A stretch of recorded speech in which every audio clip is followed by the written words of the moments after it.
Way to Wow shows. I'm your host, Kevin Bemmel, and we're here every Tuesday at 10 a.m. Pacific, 1 p.m. Eastern to talk about matters relating to military history, military doctrine, the leadership practices of great military leaders. That's redundant. And we're kicking off season 2 of this show. Same as my Monday show, Trusts and Estates Weekly. We kicked off season 2 yesterday. Here we are on the second day of January, doing likewise. Looking forward to covering a range of topics this year. Last year, we focused, I think, exclusively on Marine Corps warfighting doctrine, with the exception of a couple of guests that I had during the year. This year, I think we're going to kind of not bounce around, but cover different topics, some one-offs like today, and maybe some multi-episode topics for subjects that warrant the extra time. So today, for those of you who are either new to the show or actually for those of you who are not new to the show, you're looking, you're saying, wow, this looks really different than season 1, and that's true. I'm broadcasting now from my Restream studio. I feel like I should have something like the Restream studio across the top, but they don't pay me a promotional fee, so forget it. One of the things that this does is it allows me to take your comments live. So if you're watching on your favorite social media platform, you can post a comment there, and right over here, you can't see it, but I have a chat function that aggregates all the comments. And so that way we can interact live without you necessarily having to join the meeting. You don't have to worry about getting a Eventbrite ticket and going through all that rigmarole. So this should give us an opportunity to discuss these topics in real time. So that having been said, our topic for today is a common military practice called a hotwash. Now, you may have heard this term before. The practice isn't unique to the military, but what I will say is throughout my military career, I saw that it was not only a frequently used practice, but a highly effective one as well. So as usual, I put together a little presentation. Oh, that worked much more smoothly today than it did yesterday. And we're calling this, I'm calling this always hotwash. And the reality is, and you'll see why I call it always hotwash as we get into the presentation. So let's move on here. As is the case with all the Way to Wow shows, they relate to the 3 pillars of attainment, and you see them here. We are typically dealing in the finances realm because we're talking about business lessons, of course, but oftentimes we'll get involved in the other pillars, relationships, especially friends, colleagues, that sort of thing. And we too get involved in some self-pillar issues, particularly mindset, but sometimes identity as well. All right, so first of all, let's look at a definition of a hotwash. Okay, it's a quick, informal discussion held immediately after an exercise or training session to gather feedback and identify areas for improvement. Okay, now I know I have violated the PowerPoint standard practices by having a long string of words there. This gets back to what I was going to say a minute ago about why I'm calling this always hotwash. So anytime that you're going to conduct an exercise or some kind of training session, or in the civilian world, some kind of event. Okay, immediately afterwards is the best time to just get very candid feedback on how things went, and more importantly, identifying areas for improvement. So what happened is fresh in people's minds. If it's they're focused on what just recently happened, and so in that respect, you have the best opportunity to gather information and ideas. Okay, so when we say immediately after the exercise, probably give people just a little bit of a break to sort of come down, but ideally within an hour or two at the most. I mean, you can do hot washes up to 24 hours later, but just keep in mind, the longer you wait, the less fresh the information and the experience will be in people's minds, and so you're getting a different kind of feedback. Okay, and the idea here again is to have the immediacy of the experience available to you. All right, so let's look at the purposes of it first, or the purpose of it. First of all, identify strengths and weaknesses. So I'm going to talk first in a military context. So virtually everything that goes on in the military happens in teams. Okay, so while the Army had that what was it, promotional saying or whatever you call it, the army of one. Candidly, I always thought that didn't make a whole lot of sense, because the Army doesn't operate as one. I mean, everything the Army does is with a group of soldiers. It may be something as small as a fire team. It may be as large as a division. It depends on what needs to be done. In that respect, when we talk about identifying strengths and weaknesses, generally speaking, we're talking about the strengths and weaknesses of the team as opposed to individuals. Okay, and this is one of the dangers is really overstating the case. It's one of the challenges. There's probably a better way of putting it, of doing a hot wash, is if the exercise didn't go well. So the tendency is to start assigning blame.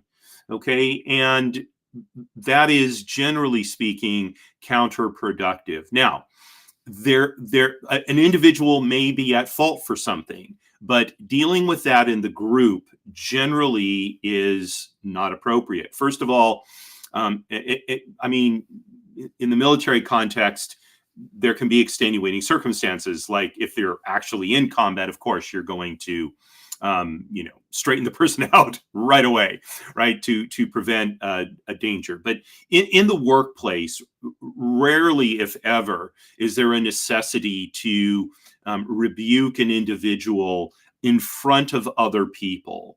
So while it may be that a particular person or two or three people really fell short, those are best dealt with one-on-one with those people rather than during the hot wash. So what needs to be focused on is the strengths and weaknesses of how the team worked together to achieve or not its objective. Okay.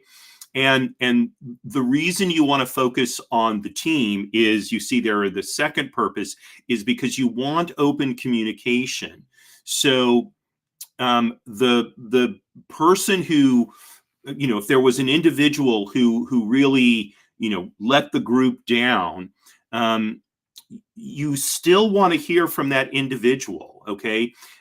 What may look clearly like a fault of the individual could actually have been a team problem, in that the individual wasn't able to do their part because of other things that were going on. Now, I'm not saying that there's always an excuse for individual weakness. What I'm saying is that we want to be as open as we can in analyzing what happened, in order to make sure that we get to the third purpose, which is finding actionable items. Okay, so let's just follow on this example of an individual who messed up. Okay, it may be that that you had a team that was very experienced working together. Okay, and then this individual came into the game very, very late, and so they just didn't know the way the team had of working together. They weren't able to pick up on subtle clues or whatever that indicated what the team wanted done. The kind of information that comes from working together for a long time, of just knowing how a particular individual handles things. Someone brand new to the team isn't going to know those things. Okay, so the fact that they may have been the weak performer, it doesn't necessarily mean that they are a chronically weak performer. It could be that what needs to be done is, when a new person joins the group, they need to be briefed on as many of these sort of group habits, group traits as possible, and maybe those need to be documented in some way, so that a newcomer can absorb them more quickly. On the other hand, it may be that when someone is new to the group, they need to be paired with someone else who's experienced, who can show them what to pick up on, and the strengths or not the strengths and weaknesses, the habits and behaviors of other people in the group, in order to make sure that the newbie is able to perform at the proper level. Okay, so you can see that rather than focusing on the bad performance of an individual, when you're doing the hotwash, you want to be looking at the team. How did the team perform? How can we keep communication open, and so that we can develop the best actionable items? Okay, next, the process. Okay, so no magic. I mean, I broke this down into a 5-step process. You could probably, I don't know, do it differently than this, but this seems to be pretty succinct in terms of how it goes. First of all, gather the participants. So when the event is done, or the exercise is done, whatever it is, you may want to say to people, okay, hey, take a half-hour break, go get some water or whatever, or you can use, I was going to say, you can use the head. That's Navy talk for use the bathroom, whatever. And then let's reconvene in 30 minutes or 45 minutes, whatever it's going to be. Okay. And get people back together. Don't let people wander off, because then you're going to lose their input. 2, set the ground rules. Okay. So say at the beginning, this is not about individual performance. This is about how we work together as a team. Okay. And that's what we want to focus on. How can we work better as a team?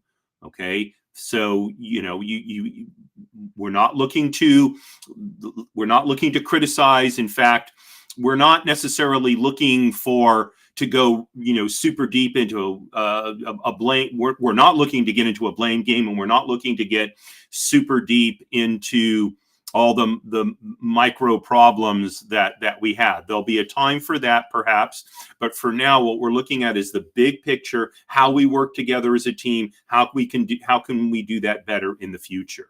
Okay, so structure the discussion. First of all, have 3, maybe 4 open-ended questions ready. Okay, so if you're the team leader, you're going to be leading the Hotwash. Okay, and presumably you know what the goal of the event is or what the goal of the exercise is. So let's say, for example, the event was a presentation to a client or a prospective client. Okay, and let's kind of lower the stakes a little bit. Let's not say you're looking to close the client. You're looking to gauge the level of interest of the client. Okay, so based on knowing what the goal for the event is, you can in advance write down 3 or 4 open-ended questions for the Hotwash that's inevitably going to follow. Okay, and have those ready. Now, by the way, based on how the event went, you may want to change one or even all of them. Okay, and during the event, you may want to take some notes on something that you saw that perhaps you thought could have gone better, so that you can get the group's input. And maybe you think it could have gone better, but when you hear from your team thought, wow, we thought actually that went really well. So you can get that kind of input. Okay, but you want to have those open-ended questions. Open it. You don't want questions that can be answered with yes or no. Did you think it went well? No. Okay, now where do you go? Right. So you want to ask, how do you think the event went, or what do you think the client's response was to the presentation? Okay, how do you think we looked in terms of our ability to work together as a team? Or better yet, how could we improve our teamwork so that we not only look so that not only do we work together better, but we also appear to be working together as a cohesive team, right? Those are the kind of Hotwash questions you want to develop to structure the discussion. Okay, next, capture feedback. Okay, so if you're going to lead the discussion, you may not want to be the person who's writing down the responses. Okay, maybe have someone else do that. Maybe first of all, maybe there's co-team leaders, so there's 2 of you. So then maybe one can lead the discussion while the other takes down the information, or you can trade off. One asks a question and the other one takes down the feedback, and then you flip roles or something like that. If you're the only team leader, so then ask another member of the team to take down the feedback. Another thing is you can always record what people are saying. Okay, with cell phones these days, right? They all have recording functions on it, and that way you can just get an audio record of what's said, for later analysis. Okay, and then number 5 is you want to create an action plan. So the best way to do the best Hotwashes is for your team to see that the results developed, or I should say the feedback developed, actually is put into action. Okay. Now, by the way, it may not be at all clear that the action items are going to work or create a better result next time. That's perfectly fine. Okay. This is not about creating, the perfect plan. This is about incremental improvement. Okay. That's what a Hotwash is about. Incremental improvement. So it's generating ideas on how things can go more smoothly, or how the team can work better together, how the client can be engaged more directly, or whatever is appropriate to the particular event that you're Hotwashing.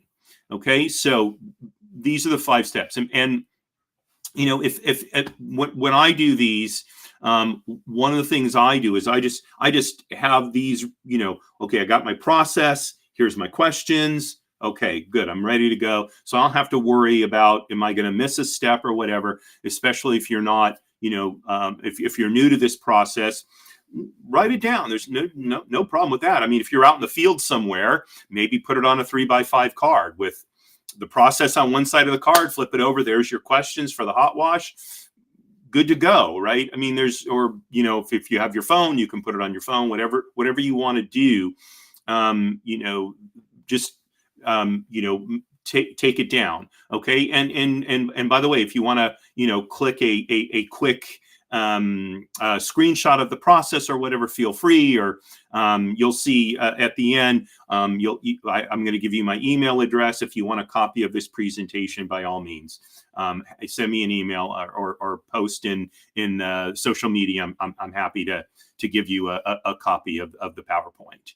Okay, next. Best practices. So you want the Hotwash to be short and focused.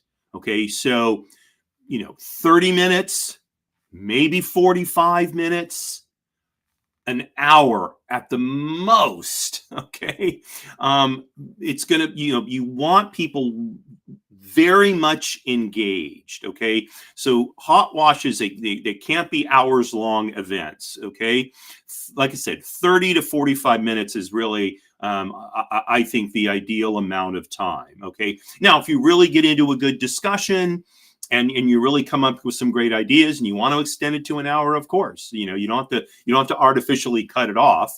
But plan for whatever the time is, and if you need to extend it, fine. Okay.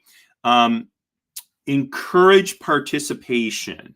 So if you've got team members who don't seem to be engaged, ask them, Betty, what do you think about this issue? Or George, as I recall, during this time, you were able to just kind of observe. And so, what did you see about what was going on that will add to our understanding of the event? Okay. So work your best to get everybody talking and giving their input. Look, you can have shy people. Okay. I use the word shy, not introverted. Introverted is not the same thing as shy, by the way. But you may have some shy members of the team, and maybe they were doing kind of the background work and they're just there in the event that there's, something technical that had to be dealt with, and perhaps they didn't even take place in the presentation, for example. That's fine. They can still have very valuable input, and it should be sought, and it should be made obvious by you, the team leader, that you truly value their input. Okay, especially going back to this issue of someone who appears to have let the team down. Okay, one of the best ways of helping that person deal with a subpar performance is to let them know that they're still a valuable member of the team. Okay, and one of the ways to do that is to encourage their participation in the Hotwash. If you're the team leader, you're the supervisor, whatever the boss, right? If despite what the person is feeling is sort of a sense from the team that they messed up, if you reach out to the person, Joel, give us your perspective on how the client seemed to be responding to this part of the presentation, because really want to hear what you have to say. Everyone's an important member of this team, that kind of thing. Okay. And I mean, this isn't, by the way, everybody gets a gold star no matter how badly they performed. It's not about that. It's making sure that you're keeping the camaraderie, the morale of the team up. Okay. And that you're getting the most valuable feedback that you can. Okay. And again, while there may be a reason to rebuke someone, save that for later, one-on-one. There's no point in embarrassing them in front of other team members. Okay. But, look, if you've worked in offices, inevitably it gets around that somebody's, been, called on the carpet. There's no reason, though, to make it obvious. The rumor mill, unfortunately, will take care of that for you. All right. Next, focus on solutions. Okay, so let's say that what I said, Betty. I'm trying to remember the names of the people. So let's say Betty's input was she felt like the client wasn't engaged enough, or the client looked bored. Just out of curiosity, Betty, why do you say that? Well, I don't know. He was playing, Woduku on his phone, or something like that. I was like, whoa, that's not good, right? So how can we solve that? What can we do to garner greater client attention, greater client participation, right?